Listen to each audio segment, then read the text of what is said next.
Bienvenue sur Fils de Foot, la chaîne des passionnés de football. Dans le passé, les équipes respectaient toute la règle du nombre. Les numéros de maillot étaient limités au nombre de joueurs appelés. Mais maintenant que le football a évolué, toutes ces règles ne sont plus utilisables. Un numéro de maillot maudit qui a ruiné des carrières, une proposition de maillot qui a créé une légende. Au fil des ans, certains des meilleurs joueurs du monde ont porté des numéros de maillot douteux. J'ai donc décidé de faire une liste des 10 numéros les plus étranges de football. Mais tout d'abord, abonne-toi et active la cloche des notifications si ce n'est pas encore fait. Entrons dans le vif du sujet. Je veux te parler en premier du club anglais Chelsea, connu pour son incroyable pouvoir d'achat sur le marché des transferts. Ces gars-là cherchent toujours à recruter des joueurs, mais tous ceux qui entrent dans le club savent qu'ils doivent éviter un numéro de maillot en particulier, parce qu'il porte malheur. La malédiction du numéro 9.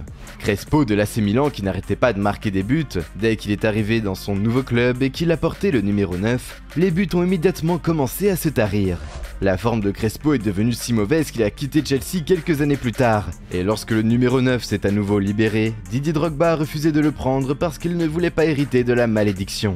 Le prochain à porter le numéro 9 a été Fernando Torres, et tout comme Crespo Toro, il a trouvé que c'était de la malchance. Au fil des années, des joueurs comme Gonzalo Higuaín, Alvaro Morata et même Romelu Lukaku sont venus au club pour porter le maillot et n'ont pas réussi à impressionner. Je veux dire qu'il doit y avoir quelque chose avec ces joueurs et le maillot 9. C'est une marque déposée et certains gars feraient n'importe quoi pour porter ce maillot, comme c'est le cas avec Aubameyang à Chelsea. Il y a une histoire intéressante autour du choix des numéros de maillot dans la carrière de Ronaldo Nazario. Laissez-moi vous la raconter avec plus de clarté. Tout a commencé lorsque Ronaldo a insisté pour porter le numéro 10 dans son club. Après avoir déboursé une somme considérable, le club a finalement accepté. Cependant, il y avait un obstacle, le numéro 10 était déjà attribué. Par conséquent, Ronaldo a reçu le numéro 9 en remplacement. Et Ivan Zamorano, qui portait le numéro 9, a dû choisir un autre maillot. Cela a suscité des protestations de la part d'Ivan Zamorano. Le directeur du club, Sandro Mazzola, a trouvé une solution originale à ce dilemme. Il a décidé d'ajouter un second 9 au club avec un maillot 1+8. Une idée originale qui a réglé le problème. Lorsque Ronaldo a été transféré à Milan, il a voulu éviter les mêmes problèmes. Bien que jouant pour l'ennemi juré de Milan, l'Inter Milan, les fans étaient enthousiastes à son arrivée. Ronaldo a remarqué que le numéro 9 était déjà attribué à Felipe. Souhaitant éviter les conflits, il a pensé à la situation d'Ivan Zamorano et a opté pour une solution intelligente. C'est ainsi qu'est né le choix du numéro 99. Bien que cela puisse sembler étrange aujourd'hui, Ronaldo Nazario a adopté cette habitude. Il a continué à porter le numéro 99 lors de son passage au Khorassan avant de prendre sa retraite. Cette tradition de choisir des numéros de maillot inhabituels semblait presque une caractéristique des joueurs sud-américains à Milan. Ivan Zamorano et même Ronaldinho après sa dernière année à Barcelone en sont des exemples. Ronaldinho avait été privé de renouvellement de contrat en raison de performances en baisse, selon le club. Ronaldinho, le maestro du ballon rond, a dû faire un choix. Milan avait abandonné son offre, puis l'a repris dans ses bras. Mais voilà, à Milan, il y avait Clarence Seedorf, le numéro 10 légendaire, déjà dans la place. Pas de drame, Ronaldinho n'est pas du genre à chauffer la scène, il a opté pour le numéro 80.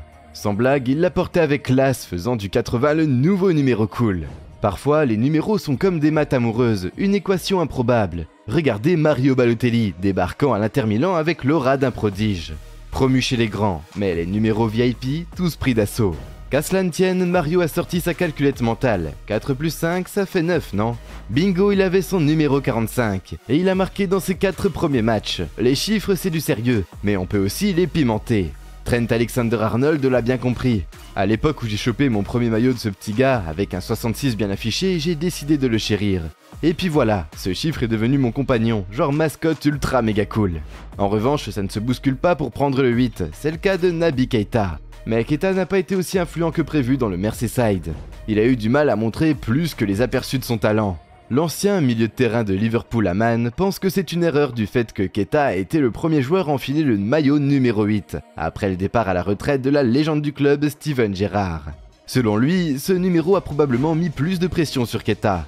Moi à sa place, j'ajouterais un 8 supplémentaire, cool, n'est-ce pas?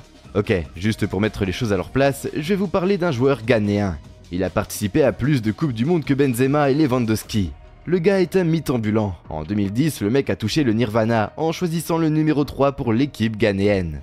C'est une question religieuse, sans doute. Mais Asamoah Gyan ne lâche pas l'affaire. Le numéro 3, une affirmation sacrée. Du ballon rond aux chiffres fétiches, le foot c'est comme une série télé où chaque joueur a son propre épisode. La trinité de Dieu, si ça marche c'est cool, mais tous les choix de numéros ne sont pas motivés par des histoires intéressantes. Pour le prochain gars et son club, il s'agit de respecter une légende. Rui Patricio, lorsqu'il était à Wolverhampton en Première Ligue, n'était pas un joueur lambda. La raison pour laquelle il portait le numéro 11 était une histoire tragique. Avant que les Wolves ne soient promus en Première Ligue, ils avaient été en championnat pendant quelques années. En 2017-2018, ils étaient en pleine forme et avaient dépassé les poursuivants pour être promus. Cependant, peu avant le début de la nouvelle saison de Première Ligue, une tragédie a frappé le gardien principal, Carl Ickem. Il a été diagnostiqué d'une leucémie. Même s'il a essayé de revenir, son corps ne pouvait plus le supporter et il a été contraint de prendre sa retraite. En hommage, le club a décidé de retirer temporairement le maillot numéro 1 en l'honneur d'Ickem. Patricio a alors décidé que, puisqu'il ne pouvait pas avoir le numéro du gardien régulier, il le doublerait. Au fil des ans, la Première Ligue a connu des numéros vintage, mais aujourd'hui, la nouvelle école de footballeurs recherche des numéros cool.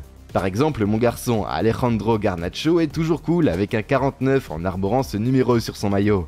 Les enfants sont déjà des icônes, et en ce qui concerne la raison pour laquelle Garnacho a choisi le numéro 49, c'est assez simple. Étant un grand fan de Cristiano Ronaldo, il a même un tatouage de Ronaldo sur sa jambe. En arrivant dans la première équipe avec Ronaldo, Garnacho a fait un petit calcul. Puisque 7 x 7 font 49, il a décidé de porter ce numéro pour montrer son respect envers CR7. Cependant, tout aurait pu être différent si Ronaldo avait réalisé son souhait en 2003. Lorsqu'il a été transféré à Manchester United cette année-là, il ne voulait pas de pression supplémentaire et cherchait à s'intégrer facilement dans l'équipe. Le jour de la sélection des maillots, Ronaldo avait décidé de conserver son ancien numéro. Mais Sir Alex Ferguson avait d'autres idées et lui a dit qu'il allait porter le numéro 7, un maillot iconique à United porté auparavant par des joueurs tels que David Beckham, Eric Cantona et même George Best. Ronaldo a écouté Sir Alex et aujourd'hui, CR7 est devenu une marque mondiale emblématique. Eh bien les amis, nous voici à la fin de cette vidéo. En explorant ces 10 numéros de maillot dans le monde du football, nous sommes témoins de la créativité, de l'individualité et parfois même de l'humour qui peuvent émerger sur le terrain. Chacun de ces numéros étranges raconte une histoire unique, qu'il s'agisse d'une déclaration personnelle, d'un hommage ou d'une tradition. Quel numéro vous a le plus surpris ou amusé? N'hésitez pas à partager vos réflexions dans les commentaires et à rester connecté pour plus de découvertes passionnantes dans le monde du sport. Allez, likez la vidéo si elle vous a plu, abonnez-vous et activez la cloche de notification pour être tenu informé des prochaines parutions. C'était Fils de Foot, prenez soin de vous, au revoir.